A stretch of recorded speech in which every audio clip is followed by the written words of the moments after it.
L'autre objectif, effectivement, de la coalition des volontaires et d'Emmanuel Macron et des Européens, c'est dans la poursuite de ce qu'ils ont tenté de faire à Washington, c'est essayer de convaincre et de manipuler Donald Trump pour que finalement il soutienne cette coalition des volontaires, ce entre guillemets camp du bien, ce monde libre occidental contre la Russie de Vladimir Poutine.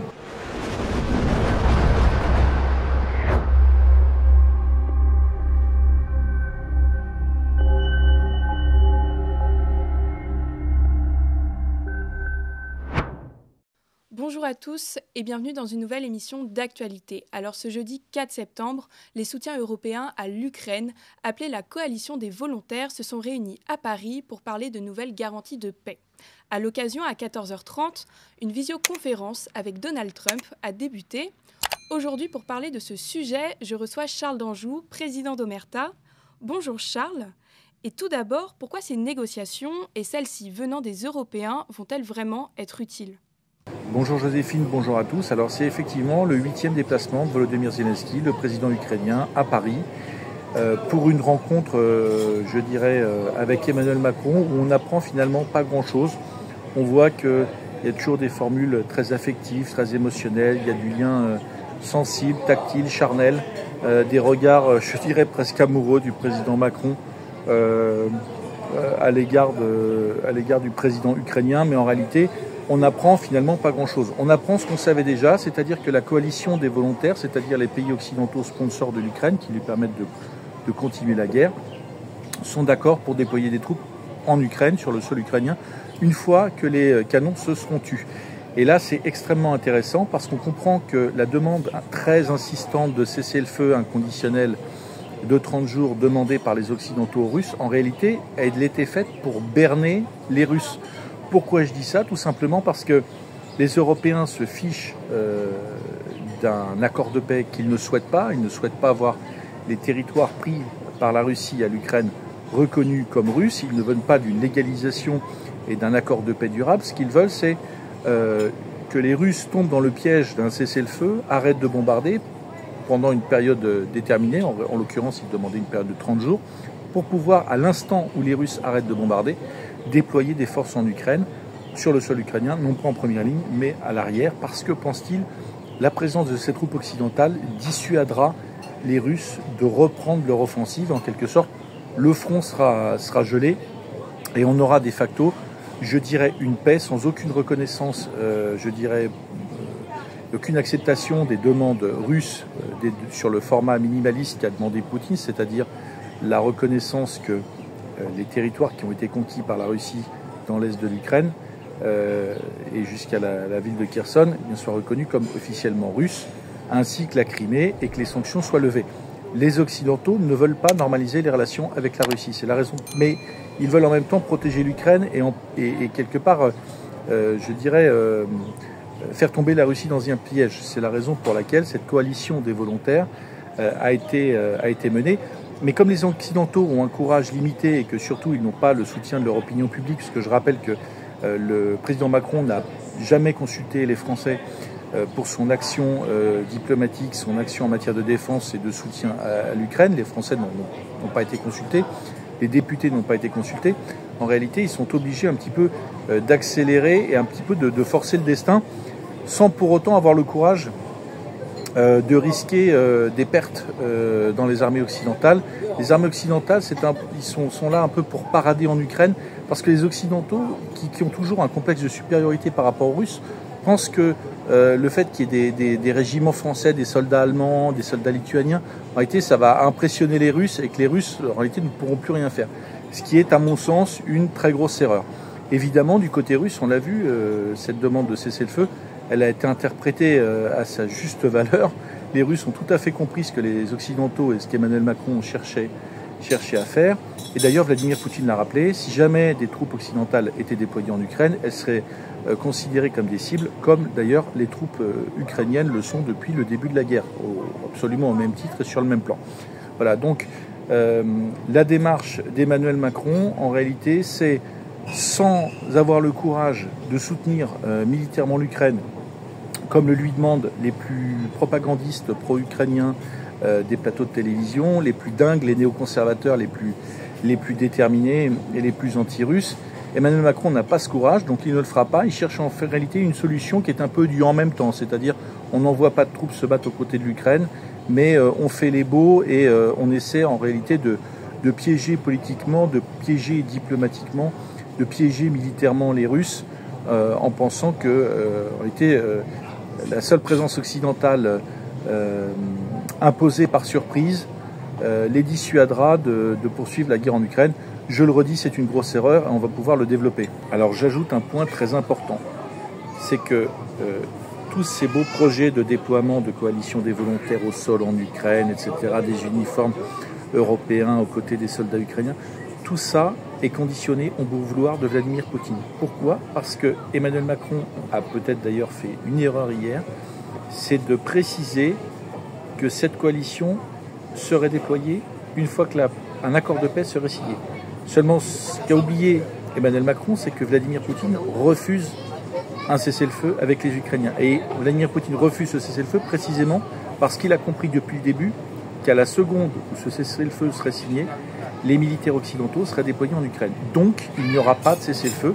Et qu'est-ce qui va se passer ? Eh bien, ce qu'on a dit sur Omerta depuis des mois, c'est tout simplement que les combats vont continuer, que les Russes vont intensifier leurs opérations parce qu'ils savent que les soldats occidentaux ne débarqueront pas en Ukraine et qu'ils sont seuls pour le moment au sol face à l'armée ukrainienne. Et qu'ils sont en plus, en ce moment, en train d'encercler la ville de Pokrovsk, qui remonte vers Kramatorsk, qui sont en train d'encercler la ville de Konstantinivka, que sur le front sud de la région de Zaporozhye, ils progressent, et donc il n'est absolument pas dans leur intérêt d'arrêter la guerre, de signer un cessez-le-feu, parce que tout simplement, ils sont en train militairement d'étrangler l'Ukraine.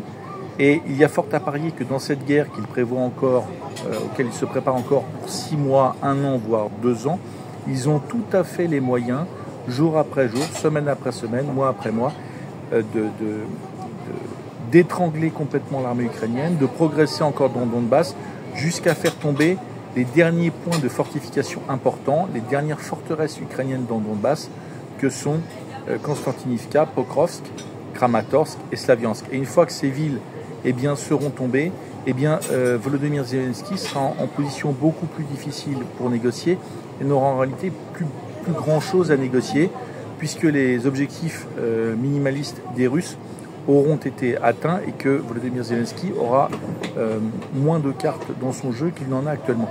Voilà, donc tout ça, Emmanuel Macron, je dirais, qui est dans une opération de communication destinée à faire oublier à l'opinion publique la situation catastrophique dans laquelle se trouve la France sur le plan national.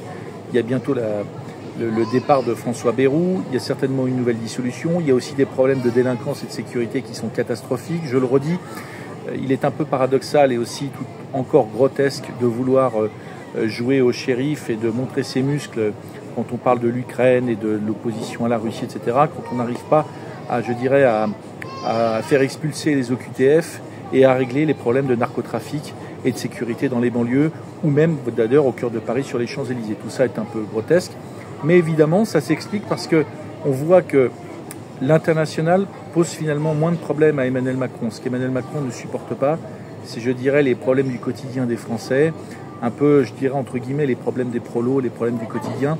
Lui qui se sait en fin de second mandat, qui sait qu'il n'y en aura pas de troisième, se pense un destin européen, un destin international. Et on voit d'ailleurs se dessiner, parce que le dossier qu'il anime et sur lequel il s'est positionné, c'est même pas tellement l'Europe, c'est cette coalition des volontaires. Et on voit bien qu'il se positionne, en tout cas qu'il aimerait convaincre les Français et les Européens qu'il est en réalité le chef de guerre de l'Europe contre la Russie. Il est un peu le chef d'état-major, le chef politique de cette opposition du monde entre guillemets libre face au régime autoritaire, à l'ogre russe, comme il aime à le dire. Voilà, donc on est sur une séquence d'éléments de langage qui a aussi pour objectif, évidemment, je dirais, de mettre une certaine pression sur Donald Trump, et on va y revenir dans la question suivante. Par ailleurs, la coalition des volontaires a demandé aux États-Unis de sanctionner à nouveau la Russie Pensez-vous que Donald Trump va accepter ? Oui, alors l'autre objectif, effectivement, de la coalition des volontaires et d'Emmanuel Macron et des Européens, c'est dans la poursuite de ce qu'ils ont tenté de faire à Washington, c'est essayer de convaincre et de manipuler Donald Trump pour que finalement il soutienne cette coalition des volontaires, ce entre guillemets camp du bien, ce monde libre occidental contre la Russie de Vladimir Poutine. Et pour ça, il pense que en fait, ces photos, ces conférences de presse, ces réunions, en fait, vont impressionner Donald Trump et vont achever de le convaincre parce qu'il pense que, Donald Trump est tiraillé d'un côté par son envie de s'allier avec Vladimir Poutine et, de le ménager, et de l'autre côté par son envie de ménager les Européens et de ménager les alliés traditionnels des États-Unis. Tout ça est fait sans comprendre la logique de Donald Trump, la stratégie de Donald Trump, qui est évidemment n'a jamais été de livrer l'Ukraine sur un plateau à Vladimir Poutine, mais qui est de renouer des liens très étroits avec la Russie, avec un président avec lequel il s'entend bien, le président Poutine, avec aussi des avancées très significatives. Rappelons aussi que dans les réunions, dans les pourparlers entre Russes et Américains, il n'y a pas grand-chose qui filtre. Et les seules choses qui filtrent sont très positives pour les relations russo-américaines. C'est par exemple le retour du géant pétrolier ExxonMobil en Russie pour effectuer des forages et d'extraction de pétrole. Ça a fuité et c'est, dans un domaine stratégique, c'est extrêmement important. Mais il y a certainement bien d'autres choses. Et les Européens qui sont à la peine parce qu'en réalité ils s'opposent, pour tous ces leaders de la coalition des volontaires, ils s'opposent à Donald Trump, depuis le premier jour de son premier mandat présidentiel en 2016, ils n'ont finalement pas grand-chose à offrir à Donald Trump. Donc là, ils essaient de jouer deux cas de figure. Ils ont deux possibilités. Soit ils arrivent à récupérer un soutien franc de Donald Trump qui assurait une zone d'exclusion aérienne en Ukraine, qui apporterait des moyens conséquents, aussi qui apporterait une contribution financière à l'Ukraine, parce que la différence entre Donald Trump et Joe Biden, c'est d'abord que Donald Trump livre beaucoup moins d'armes à l'Ukraine, et c'est aussi que les armes qui sont livrées ne sont plus données à l'Ukraine, ne sont plus financées par le contribuable américain, mais sont financées par le contribuable européen. Et ça, c'est une grande différence. Donald Trump envoie des armes à l'Ukraine, mais ces armes, elles sont payées au prix fort par les Européens.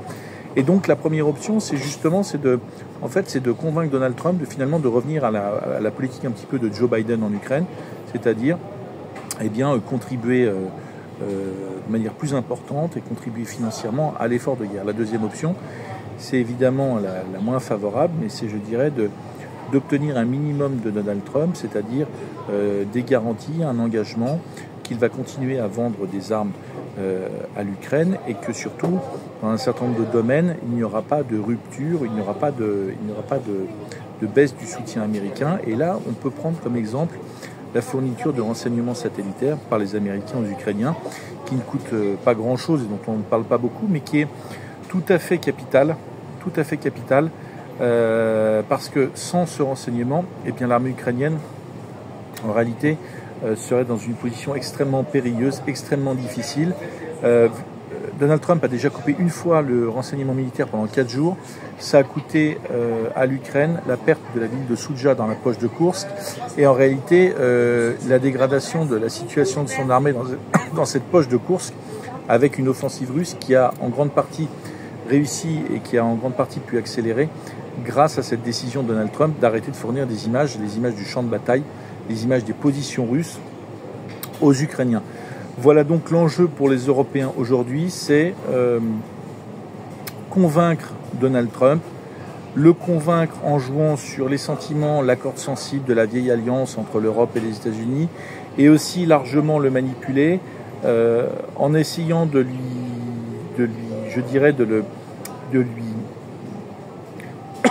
lui expliquer de lui faire passer comme message que son alliance, son rapprochement avec Vladimir Poutine, finalement, est quelque chose d'extrêmement mauvais pour sa réputation et son image. Et évidemment, Donald Trump, on l'a dit, Donald Trump, il a des discussions avec les Russes, il a des partenariats qui sont en train de se nouer avec les Russes, et en même temps, il doit donner quand même, peu des garanties aux Européens, il doit un peu rassurer les Européens, il ne peut pas les laisser tomber en rase campagne, raison pour laquelle on est en train de parler, Donald Trump a évoqué la possibilité de sanctions, mais aujourd'hui les sanctions ce n'est qu'un mot, ça ne veut strictement rien dire. Pour évaluer l'importance et la portée des sanctions, il faut voir concrètement ce que ça va donner. Et pour l'instant, Donald Trump, dans les décisions qu'il a prises, dans le secteur financier, dans le secteur énergétique, n'est pas du tout sur l'idée d'imposer des sanctions encore plus graves à la Russie. Il peut tout à fait imposer des sanctions, je dirais, mineures à la Russie, avec pour objectif de maintenir un peu ce statu quo, la position de statu quo de l'Amérique entre le monde occidental européen et le monde russe et sa bonne entente avec Vladimir Poutine. Alors, à l'issue de cette réunion, l'Ukraine a annoncé vouloir renforcer son armée, tandis que les Européens envisagent de déployer des forces militaires en cas de cessez-le-feu. Quelles conséquences ou évolutions peut-on attendre ? Oui, alors, ce qu'il apparaît de plus en plus clairement, c'est que les Européens et Volodymyr Zelensky ne veulent pas d'une paix avec Vladimir Poutine. Pourquoi ? Parce que cette paix serait faite sur, je dirais, des compromis respectifs entre Russes et Ukrainiens. Et ce que demandent les Russes aujourd'hui, ce sont d'ailleurs les conditions minimalistes demandées par Vladimir Poutine, c'est la reconnaissance que les territoires pris par la Russie dans l'est de l'Ukraine et la Crimée soient reconnus internationalement comme des territoires russes et que, conséquence directe, les sanctions financières européennes et américaines soient levées. Évidemment, ça, c'est tout à fait hors de question pour les Européens et pour Volodymyr Zelensky, parce que ce serait une victoire pour Vladimir Poutine, ce serait une humiliation, je dirais, pour ce qu'ils sont et pour tout ce qu'ils ont fait depuis 3 ans. La stratégie européenne, elle est maintenant tout à fait lisible, elle est extrêmement simple à comprendre, c'est que les Européens veulent un gel de la ligne de front, parce que les Russes sont en train de poursuivre leur progression, que l'armée ukrainienne est dans une situation qui se complique de jour en jour. Donc il est dans l'intérêt à court terme des Européens et des Ukrainiens que la ligne de front soit gelée, parce qu'aussi ils savent très bien qu'ils ne peuvent pas, ils ne sont pas en ce moment en mesure de reprendre ces territoires pris par Moscou.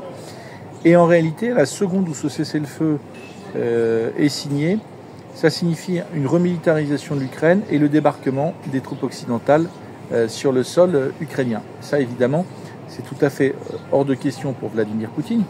Mais le calcul européen, en fait, c'est de dire que c'est de jouer sur une situation qui ne sera jamais normalisée avec la Russie parce qu'il n'y aura jamais de reconnaissance de Volodymyr Zelensky de la perte de ces territoires pris par la Russie. Et deuxièmement, c'est le maintien des sanctions parce qu'évidemment, un cessez-le-feu avec ces troupes occidentales en Ukraine et une Ukraine qui se remilitarise, ça veut dire évidemment maintenir, voire accentuer les sanctions sur la Russie. Une des conditions qu'a posé Vladimir Poutine pour un accord de paix, pas pour un cessez-le-feu, mais pour un accord de paix, c'est la levée des sanctions en particulier. Donc là, en réalité, c'est un piège qui est tendu par les Européens et par Volodymyr Zelensky aux Russes et à Vladimir Poutine. Simplement, il y a un seul problème qui rend toute cette entreprise complètement caduque, bancale et inefficace, c'est que si les Européens imposaient et envoyaient des troupes sans attendre un cessez-le-feu, il y aurait peut-être une chance, je dirais, d'établir un rapport de force avec les Russes. Et à ce moment-là, il faudrait être prêt effectivement à essuyer des pertes, parce que les Russes ont rappelé que les Européens qui seraient déployés en Ukraine seraient pris pour cible. Et comme ils ne sont pas prêts à le faire, en réalité, ils subordonnent leur action, leur coalition des volontaires, au bon vouloir de Vladimir Poutine. Et comme Vladimir Poutine va dire non au cessez-le-feu, comme il a déjà dit à plusieurs reprises, la coalition des volontaires n'a, dans les conditions posées par Emmanuel Macron et par les leaders occidentaux, aucune chance de débarquer en Ukraine. Ce qui veut dire que l'armée ukrainienne, dans les mois qui viennent, va rester seule sur le terrain, avec quelques formateurs occidentaux et des mercenaires, des volontaires recrutés par l'armée ukrainienne, avec le soutien occidental, avec le soutien européen, le soutien financier européen, le soutien militaire européen. Et les combats vont continuer et la pression russe va s'accentuer. Et si l'armée ukrainienne n'est pas capable de résister, eh bien dans cette guerre qui peut durer encore 6 mois, 1 an et demi, eh bien les Russes se trouveront dans quelques semaines, dans quelques mois, en position bien plus favorable pour imposer je dirais, leur desiderata sur l'Ukraine à Volodymyr Zelensky et aux Européens. Donc aujourd'hui, la marge de manœuvre des Européens, elle est bloquée par ce manque de courage et ce manque de volonté et le fait qu'ils ne veuillent pas risquer de perte de troupes occidentales. Et tout ça fait que c'est Vladimir Poutine qui détient la clé de ce projet de la coalition des volontaires. Évidemment, il va infliger une grande gifle à tous ces leaders occidentaux en disant que, comme il refuse de cesser le feu, eh bien, ce projet va rester au stade des éléments de langage, des réunions entre chefs d'état-major, entre ministres de la Défense, voilà, des sourcils froncés, des petits poings serrés, des petits muscles tendus, mais n'ira jamais plus loin. Voilà, donc c'est important de comprendre cette perspective du côté occidental comme du côté russe. Et évidemment, l'enjeu un peu, je dirais, c'est surtout pour eux, c'est les sanctions. C'est les sanctions de Donald Trump. Aujourd'hui, comme je disais, eh bien, on n'est pas du tout certain que Donald Trump va, je dirais, serrer la vis à Vladimir Poutine.